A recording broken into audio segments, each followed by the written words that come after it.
बोले कि जब द्वार पर अंत्य और कलयुग का आरंभ था, बहुत सी शोकाकुल स्त्रियों का के आपस में सलाह लेकर क्या इस कली में माता के जीवित रहते हुए पुत्र मर जाएगा।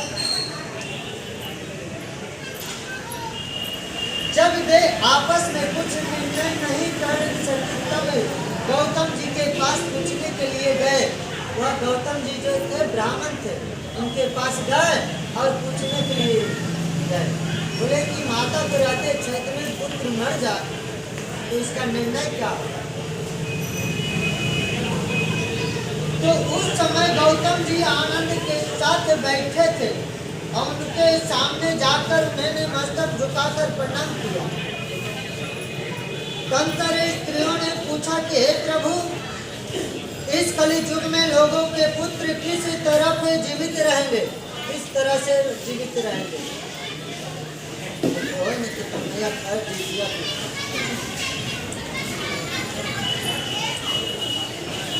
इसके लिए कोई व्रत या तप हो तो कृपा करके बताइए।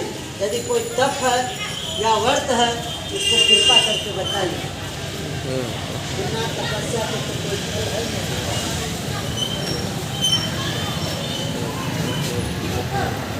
इस तरह उनकी बात सुनकर गौतम जी बोले कि आपस में मैं कि वही बात कहूँगा जो मैंने पहले से सुन रखी है, जो मैंने पहले से सुन रखा है। गौतम जी ने कहा कि जब महाभारत युद्ध का अंत हो गया और दुर्योधन पुत्र आत्माथम का द्वार पर अपने बेटों को मरा देखकर पांडव बड़े दुखित हुए। वह पांडव ने अपने पुत्र को मरल हुआ देखा तो युद्ध वहां करके आ रहा है, यहाँ बेटा मरल हुआ। व्याकुल होकर द्रौपदी अपने सखियों के साथ ब्राह्मण श्रेष्ठ धौम के पास गई और उनके धौम से कहा कि हे जितेंद्र, कौन सा उपाय करने से बच्चे दीर्घायु हो सकते हैं, कृपा करके ठीक कहिए। हम बोले कि सत्य युग में सत्य वचन बोलने वाला, सत्य चरण करने वाला अपने कई को सत्य बोलने वाला है। अपना माँ बाप से वह झूठ बोल रहा तो वो आप लोग से क्या बोले। हम गए पढ़े लगी नहीं, आप पढ़ेगी जान लिए।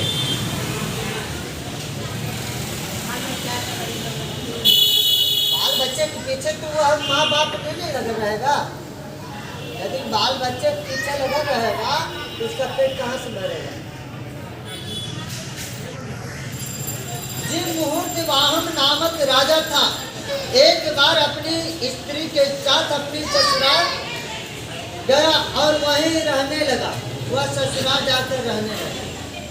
ससुराल में जाइएगा वह तीनों तीनों सा जाएगा तो बस गया। एक दिन आधी रात के समय पुत्र के शोक से व्याकुल कोई स्त्री रोने लगी। जब आधा रात बीत गई तब कोई स्त्री रोने लगी, क्योंकि वह अपने बेटे दर्शन से निराशा हो चुकी थी। वह कि मेरा बेटा मर चुका। वह जो ससुराल में जाके बसा तो देखा कौन इतनी रात की आधी रात की गरज रही है। उसके घर गया तो देखी कि एक बूढ़ी उसका पुत्र मर चुका था। वह रोती हुई कहती थी, हाय मुझे बूढ़ी माता के सामने मेरा बेटा मर जा रहा है। माता के रहते समय में अब पुत्र मर जा तो वह कितना बड़ा दुख होता।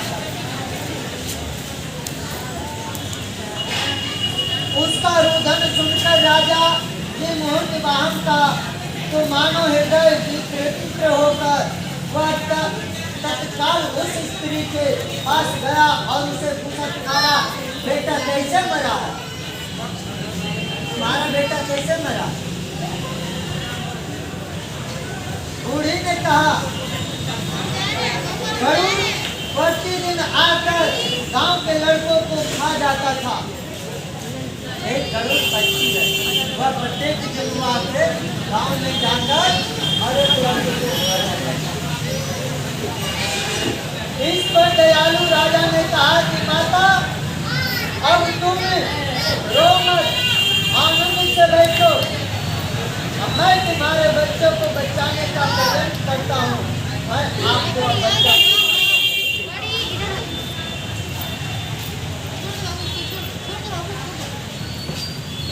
ऐसा कहकर राजा उस स्थान पर बैठ गया जहाँ गरुड़ आकर प्रतिदिन मांस खाया करता था।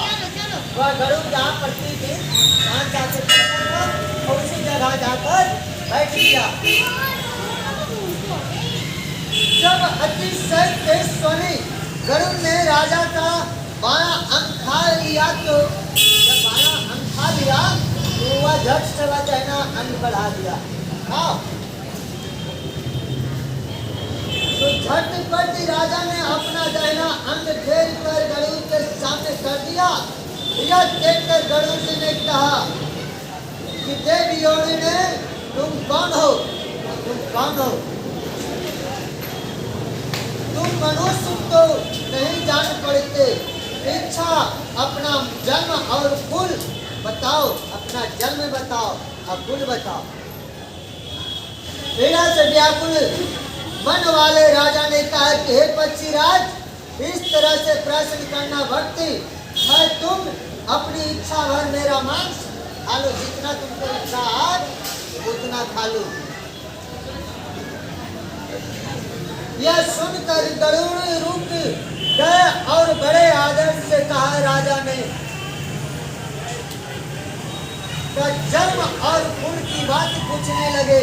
राजा ने कहा कि मेरी माता का नाम सैब और मेरे पिता का नाम शालिवाहन है। सूर्य वंश मेरा नाम है, मेरा हुआ सूर्य वंश है। जो सूर्य का उदय का पालन होता है वही इसमें जाकर सूर्य के उदय के पहले पालन नहीं हो सकता। जी मूर्ति वाहन मेरा नाम है। राजा की दयालुता देखकर गरुड़ ने, हे महाभारत, भाग्य तुम्हारे मन में जो अभिलाषा हो वह भरी मांगो। राजा ने कहा हे पक्षीराज, यदि आप मुझे वर दे रहे हैं तो दीजिए। आपने अब तक जिन प्राणियों को खाया है वह सब जीवित हो जाए, तो हे स्वामी अब से आप यहाँ बालकों को न खाए और कोई ऐसा उपाय करे कि यहाँ कोई उत्पन्न लोगों को बहुत दिनों तक जीवित रहे, वह मेरा पुत्र का जीवित लंबी रहे। हमने कहा कि पक्षीराज, गरुड़ राजा को वरदान देकर स्वयं अमृत के लिए नागलोक को चले गए और वहाँ अमृत लाकर वह कहने से मरने मनुष्य हड्डियों को बरसाया और ऐसा कहकर सब लोग जीवित हो गए और इन लोगों को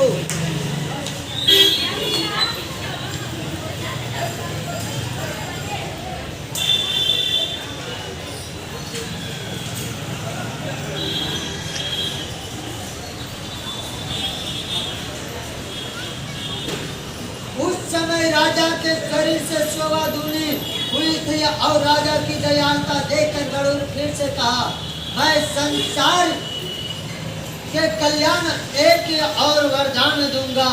आज कृष्ण सप्तमी के सहित शुभ अष्टमी तिथि को आज ही तुमने यह प्रजा पालन को जीवन दान दिया है। वह सप्तमी को शुरू होता है कहा था और अष्टमी को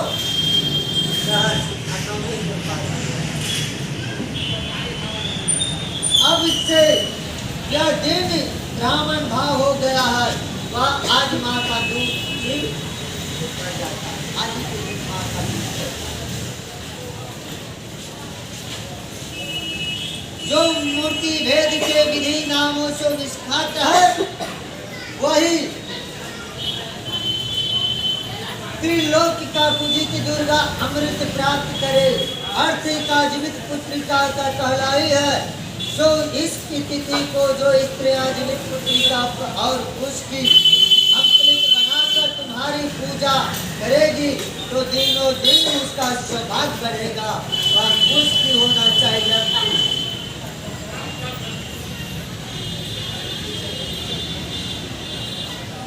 और वंश की बढ़ती होती है रहेगी। हे महाभाग, इस विषय में विचार करने का आवश्यकता नहीं। हे राजन, सप्तमी के रहित और उद्या तिथि की अष्टमी को व्रत करे, यानी सप्तमी वृद्ध अष्टमी जिस दिन है उस दिन व्रती न कर शुद्ध अष्टमी को व्रत करे। यदि सप्तमी और अष्टमी मिले रहे तो उस व्रत को नहीं करना चाहिए। जिसका उद्या तिथि होता है उसी का अस्त हो जाता है। इतना तो कल ही कर लिया होगा। आज पारण करेगा। उदय किसका हुआ? हाँ, कल तो सप्तमी का हुआ और आज अष्टमी का उदय हुआ, तो आज तो अष्टमी माना जाएगा। आज तो कैसे आज पारण कर लेगा?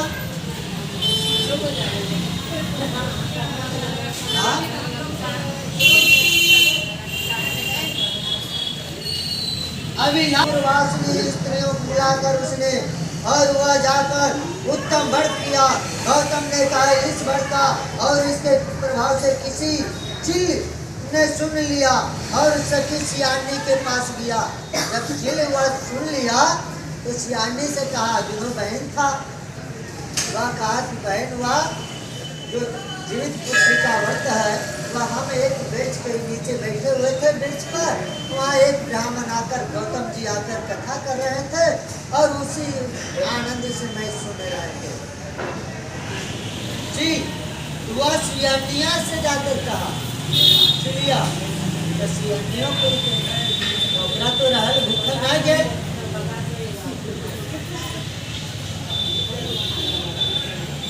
फिर भी वही चील किसी उत्तम ब्राह्मण के मुख से यह कथा सुनकर आए और पीपर के पोते में जाकर बैठ गए। अपनी सखी को सुनाया कि सियानी आधी कथा सुनी थी। वह सियानिया आधा कथा सुना और तो आधे कथा में जाकर भूख लग गया। कथा आने की 12 बजे के बाद कन्या पी से कहिए। हाँ? लेकिन जो कर जो सर गई वो धन नहीं। लेकिन फिर भी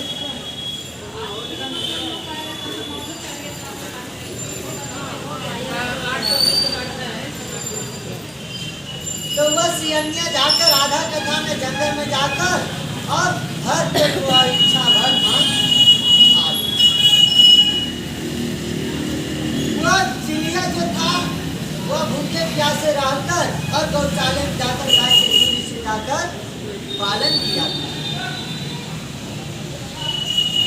सवेरे वह गौशाले में गए और वहाँ गौ का दूध पिया और उस तरह नवमी को पारण किया। कुछ दिनों बाद दोनों मर गए। दोनों वह और चिड़िया और सियानिया दोनों मर गए। जब मर गया तो दोनों का एक ही घर में जल में भेद हो गया। दोनों बहन हो गए। अयोध्या में किसी धनी व्यापारी के पास में संयोग से एक ही घर में वह उन दोनों का दोनों जल में एक ही घर में हुआ, जिसमें सियानी ज्येष्ठ हुआ और चिड़िया छोटी थी। दोनों बड़ बहन। वे दोनों सभी शुभ लक्षणों के युक्त थी, इसलिए बड़ी काशी राज के और छोटी मंत्री के साथ विवाह हुआ था। वह जो सियनिया था काशी राज के साथ विवाह हुआ था और चिड़िया को जो हुआ था वह मंत्री के साथ। दोनों के साथ विवाह हुआ था। उसी समय जाकर वह व्रत करने लगे। तो सियनिया के बेटा हो गए तो मर जाए। चिड़िया के साथ बेटा हुआ।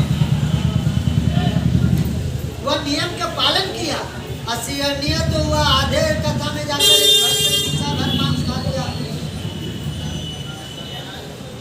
वो उसको सातों बेटा के पिटारी में काट के पूरी अब्बई करके बहन के पास भेज दिया।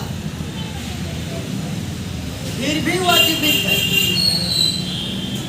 तो कहे सियनिया क्या बहन, तू कौन ऐसा कहने की तो बेटा सातों के हम काटेंगे और फिर भी जीवित है, ऐसा कौन बढ़ता है?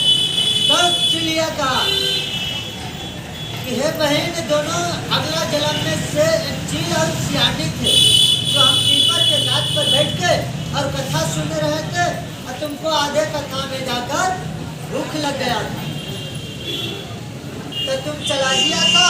हम सुबह होकर गाय के दूध से पालन किए थे, कुछ समय ही बात करने के लिए भूल गया। इसी जोश से बहन मेरे बेटे नहीं जीते हैं, जो राज रानी कथा अनुसार वह किया है, तो वह मेरे कई बेटे सुंदर दीर्घायु होकर और राज्य और शुद्ध जी कहते हैं कि सब इस प्रकार से देने